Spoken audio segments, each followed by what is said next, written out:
সন্তানের কিছু কিছু আচরণে বাবা মা ভীষণ রকমের কষ্ট পায়, আর সন্তানের কিছু কিছু আচরণে বাবা মা ভীষণ রকমের আনন্দ পায়। বাবা মার সাথে যখন খারাপ আচরণ করা হয় বাবা মা তখন ভীষণ রকমের কষ্ট পায়। বাবা মা আপনাকে যখন কোনো মতামত দিবে সেই মতামতের যদি গুরুত্ব দেওয়া হয় বাবা মা ভীষণ রকমের আনন্দ পায়। আর বাবা মার সেই মতামতকে যদি অবহেলা করায় বাবা মা ভীষণ রকমের কষ্ট পায়। উল্টো যদি বাবা মাকে বলা হয় আপনি বুড়ো হয়ে গেছেন, আপনি কিচ্ছু বোঝেন না, তখন বাবা মা ভীষণ রকমের কষ্ট পায়, তার মন ভেঙে যায়।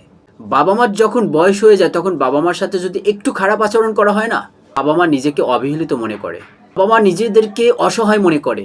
তাই ওই সময়টা বাবা মার সাথে খারাপ আচরণ করবেন না। দয়া করে তাদেরকে টাকা পয়সা দেওয়ার কোনো প্রয়োজন নেই, কিন্তু তাদের সাথে খারাপ আচরণটুকু করবেন না।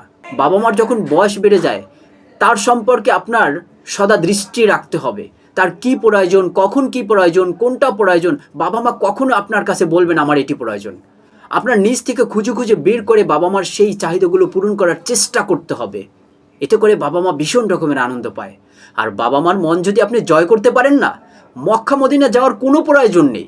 বিশ্বাস করেন, বাবা মার মন যদি আপনি জয় করতে পারেন, বাবা মাকে যদি আপনি খুশি রাখতে পারেন, মক্কা মদিনা যাওয়ার কোনো প্রয়োজন নেই।